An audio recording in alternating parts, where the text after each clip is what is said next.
नमस्कार विद्यार्थी मित्रांनो, MST CET cell MST CET 2024 PCB group या विद्यार्थ्यांची परीक्षा 22 एप्रिल 2024 पासून सुरू होत आहे आणि ज्या विद्यार्थ्यांनी या परीक्षेसाठी रजिस्ट्रेशन केलेलं आहे अशा सर्व विद्यार्थ्यांना MST CET सेल कडून ॲडमिट कार्ड उपलब्ध करून दिलेला आहे।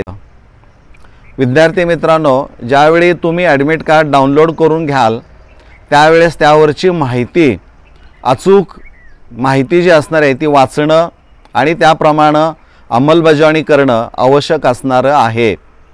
त्या ॲडमिट कार्डवर तुम्हाला एक एग्जाम डेट आणि एग्जाम सेंटर ह्या दोन गोष्टी दिलेल्या असतील। ते एग्जाम सेंटर कुठं आहे, तुमची परीक्षा किती तारखेला आहे आणि शिफ्ट काय आहे हे या गोष्टींची माहिती आपण घ्यायची आहे।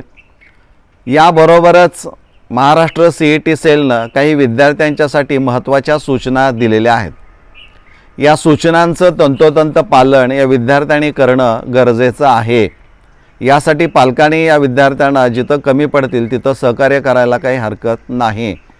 आता ह्या नेमक्या सूचना काय आहेत त्यापूर्वी आणखीन एक गोष्ट तुम्हाला सांगतो की ज्या विद्यालयामधून महाविद्यालयामधून तुम्ही 12वीची परीक्षा दिलेली आहे, म्हणजे त्या विद्यालयाचा किंवा महाविद्यालयाचा ड्रेस कोड जो असेल तो ड्रेस कोड त्या दिवशी तुम्ही घालून जायला काही हरकत नाही आणि त्या महाविद्यालयाचा आय कार्डही सोबत ठेवायला काही अडचण नाही, बरोबर आहे।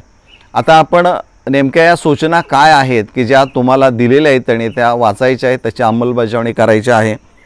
यामध्ये पहिली सूचना अशी आहे, विद्यार्थ्यांनी परीक्षा केंद्रावर वेळेत हजर राहायचं आहे।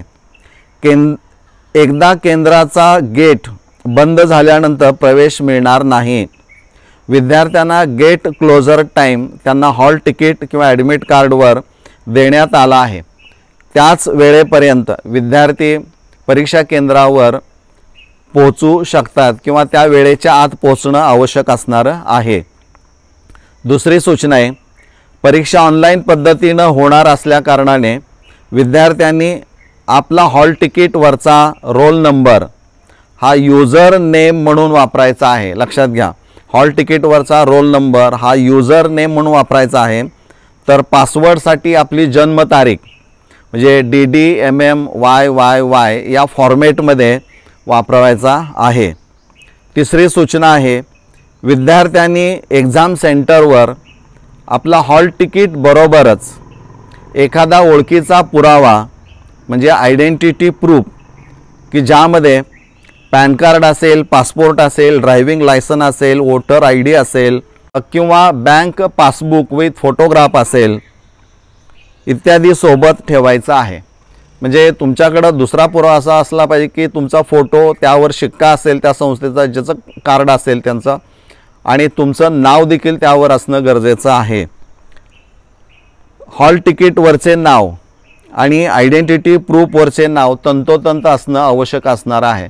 आणि समजा ते नसेल तर या वेळेमध्ये आपण काय करायचं आहे, तर विद्यार्थ्यांनी गॅझेट नोटिफिकेशन किंवा तसं ॲफिडेविट करून घ्यायचं आहे की या नावामध्ये ह्या ठिकाणी असं झालेलं आहे, त्यामुळं ते गॅझेट सोबत परीक्षा हॉलमध्ये असणं आवश्यक असणार आहे। म्हणजे जर नावामध्ये कुठं जे आयडेंटिटी प्रूफ तुम्ही सबमिट करणार आहात त्यामध्ये जर काही नावात बदल असेल तर तो दुरुस्त करून घेऊन ते ॲफिडेविट सोबत ठेवणं गरजेचं आहे। चौथी सूचना आहे, फार महत्त्वाची आहे, ज्या दिव्यांग विद्यार्थ्यांनी PWD पेपर सोडवायला मदतनीस स्क्राईबची मागणी केली आहे अशा विद्यार्थ्यांनी आपले डिसॅबिलिटी सर्टिफिकेट आणि स्क्राईब परफॉर्मा भरून सोबत ठेवायचा आहे। लक्षात घ्या, ही अतिशय महत्त्वाची सूचना आहे। पाचवी सूचना आहे, CET सेलने आपल्या वेबसाईटवर परीक्षेसंदर्भात माहिती देणारे इन्फॉर्मेशन ब्राउशर उपलब्ध करून दिलेला आहे, ते विद्यार्थ्यांनी पुन्हा एकदा नीट वाचायचं आहे। सहावी सूचना आहे, विद्यार्थ्यांनी आपल्यासोबत परीक्षा हॉलमध्ये सही करण्यासाठी बॉल पॉइंट पेन सोबत ठेवायचा आहे। तुम्ही परीक्षेदरम्यान दिलेले प्रश्नांचे उत्तर जर दुसऱ्या विद्यार्थ्यांच्या आन्सर सीट बरोबर तंतोतंत मॅच होत असतील तर ते परीक्षा नियमांचं उल्लंघन ठरेल। म्हणजे तुमच्या आसपास शेजारी जे काही मुलं असतील त्यांच्यामध्ये कम्युनिकेशन करून जर तुम्ही काही आन्सर शीटमध्ये ते ऑप्शन्स बरोबर जर तुम्ही सबमिट केली आणि तंतोतंत जुळत असतील तर मग मात्र त्याचं नियमांचं उल्लंघन होत आहे असं त्यात नमूद केलेलं आहे। 8वी सूचना आहे, परीक्षा हॉलमध्ये books, notebooks, calculator, watch calculator, pager, mobile phone इत्यादी गोष्टींची परवानगी नाही। 9वी सूचना आहे, परीक्षेसंदर्भातील डेट, सेशन, सेंटर, टाईम विद्यार्थ्यांना बदलून मिळणार नाही। आणि सगळ्यात शेवटची सूचना आहे 10वी, विद्यार्थ्यांना एखादी अडचण किंवा काही इश्यू असेल तर त्या संदर्भात या क्रमांकावर संपर्क साधावा। त्याने काही मोबाईल नंबर इथं दिलेले आहे, त्या मोबाईल नंबरवर तुम्ही थेट संपर्क साधू शकता। म्हणजे विद्यार्थी मित्रांनो, जे ॲडमिट कार्ड आहे त्यावर या सूचना आहेत त्या नीट वाचा, त्या समजून घ्या। धन्यवाद।